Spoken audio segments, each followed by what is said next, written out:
Assalamualaikum warahmatullahi wabarakatuh. Hai semuanya, selamat datang di Seput Podcast atau Seren Putri Podcast. Sebelumnya, perkenankan kami untuk mengenalkan diri. Yang pertama ada saya, Putri Febrianti, sekaligus host pertama di podcast kali ini, dan ada rekan saya. Dan saya, Syarin Febrina Bakti, menjadi host kedua. Baik, tema yang akan kita bahas pada podcast kali ini adalah review film Ngeri-Ngeri Sedap. Sebelum masuk ke reviewnya, kami akan menjelaskan tujuan kami membuat podcast ini adalah untuk memenuhi tugas akhir mata kuliah drama, film, dan media baru. Dan kami sekarang sedang menempuh pendidikan di Universitas Islam Malang. Ngomong-ngomong, tahu tidak, film yang sempat booming di media sosial yang menceritakan tentang kekeluargaan. Nah, film ini berjudul Ngeri-Ngeri Sedap. Secara keseluruhan, Ngeri-Ngeri Sedap sangat cocok disaksikan untuk semua kalangan, terutama bagi para perantau yang rindu dengan kampung halaman. Film Ngeri-Ngeri Sedap ramai diperbincangkan di tanah air sejak penayangannya pada 2 Juni 2022 lalu. Film ini sukses disutradarai oleh Benedion dan dibintangi oleh aktor kawakan Arswindi Beningswara, Tika Pangabean, dan sederet aktor dan komedian Boris Bokir, Gita Pebita, Lolok, dan Indra Jegel. Film ini sukses mendapatkan review positif dari para penonton. Pasalnya, mereka sukses dibuat banjir tawa sekaligus air mata lewat film ini. Permasalahan keluarga memang menjadi topik yang akan selalu relevan diangkat menjadi sebuah film. Perbedaan pendapat antara anak dan orang tua, permasalahan anak-anak rantau di keluarga, hingga persoalan adat memberikan gambaran nyata tentang dinamika sebuah keluarga di Indonesia. Menurut kami mengenai review film ini, terdapat beberapa poin yang ingin kami sampaikan. Poin yang pertama yaitu, Ngeri-Ngeri Sedap berkisah tentang keluarga Batak dan keempat anaknya. Bagi kamu yang belum menonton, Ngeri-Ngeri Sedap bercerita tentang keluarga Batak Pak Domu dan Mak Domu yang membesarkan keempat anaknya. Mereka tinggal bersama anak perempuannya yang bernama Sarma.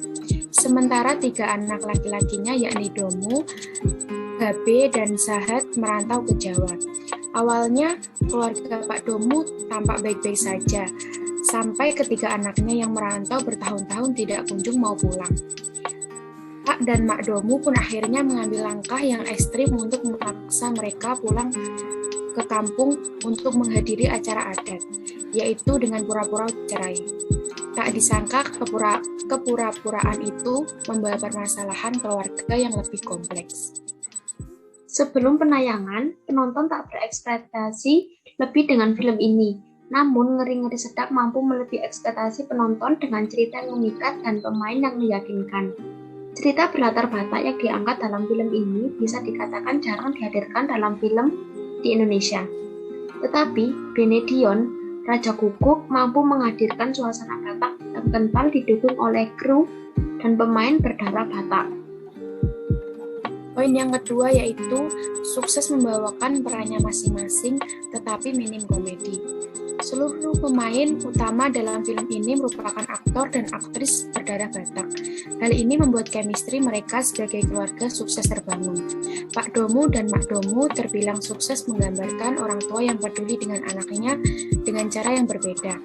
Sementara itu, keempat aktor dan aktris yang memerankan anak sukses mendalami posisi mereka sebagai anak pertama, anak tengah, anak perempuan, dan anak terakhir dalam keluarga. Anak pertama yang menjadi penerus silsilah keluarga digambarkan sangat realistis dengan sosok Domu yang memilih bekerja sebagai pegawai BUMN. Namun, ia menghadapi permasalahan karena ingin menikah dengan gadis Sunda yang tak disetujui keluarganya. Selain Domu, sosok Sarma juga sukses digambarkan sebagai anak satu-satunya perempuan dalam keluarga yang tidak mudah memperjuangkan pendapat dan keinginannya. Bagi penonton yang tidak berdarah Batak, konflik yang dihadirkan dalam film ini tetap dekat dan relevan. Konflik yang diceritakan dalam Ngeri-Ngeri Sedap bukan hanya dari kacamata orang tua memandang anak, tetapi juga sebaliknya. Film ini juga cukup menggambarkan mengenai hubungan suami istri, posisi mertua, keluarga, dan masyarakat sekitar. Kamu mungkin berpikir bahwa film ini penuh dengan komedi karena dibintangi oleh rekan-rekan Beni yang sesama pelawak.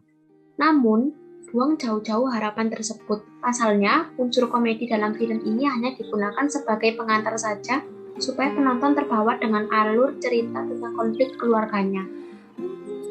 Poin yang ketiga yaitu kental dengan suasana Batak dengan mengambil latar Danau Toba. Selain karakter para tokoh, bahasa sehari-hari yang digunakan sepanjang film juga menambah kental suasana Batak. Hal ini mengharuskan penonton membaca subtitle jika tidak memahaminya. Ngeri-ngeri sedap juga membuat para penonton semakin hanyut dengan suasana Batak dengan adanya upacara, adat musik, makanan, hingga kain ulos adat Batak. Situasi pengambilan latar rumah di tepi Danau Toba pun mampu memanjakan mata penonton. Rumah yang didesain klasik pun mampu membuat para perantau rindu dengan kampung halaman. Detail-detail kecil seperti suara hintuk-pikuk kendaraan hingga suara angin di malam hari pun turut melengkapi gambaran kampung halaman di wilayah Danau Toba. Secara keseluruhan, Ngeri-ngeri sedap sangat cocok disaksikan untuk semua kalangan, terutama bagi para perantau yang rindu dengan kampung halaman. Film ini akan relate dengan berbagai masalah keluarga yang hampir selalu dihadapi.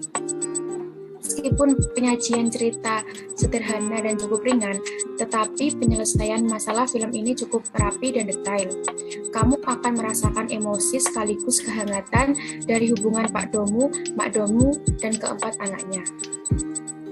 Terima kasih telah menyempatkan waktu untuk mendengarkan podcast kami. Berdasarkan apa yang kami paparkan, kami akan menyampaikan sedikit kesimpulan, yaitu drama keluarga berbudaya Batak ini ternyata akan relate dengan berbagai masalah keluarga lainnya, apalagi yang berkaitan dengan perantauan. Ngeri-ngeri sedap membawa budaya Batak dengan segala kebiasaan di dalamnya, yang mungkin juga sudah menjadi rahasia umum.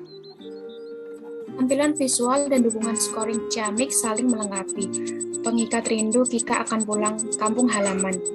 Kita akan diajak pulang ke kampung halaman lengkap dengan situasi Danau Toba dan segala perihal kecil di dalamnya. Cerita sederhana tersaji cukup ringan dengan penyampaian luar biasa, mengundang tawa, tangis, rindu, dan setiap adegan mengajak emosi kita terlibat saat menyaksikannya. Sajian lengkap disertai komedi menambah kehangatan keluarga dari hubungan orang tua dan keempat anaknya. Sekian podcast yang dapat kami sampaikan, kurang lebihnya kami mohon maaf. Sampai jumpa di podcast kami selanjutnya. Wassalamualaikum warahmatullahi wabarakatuh.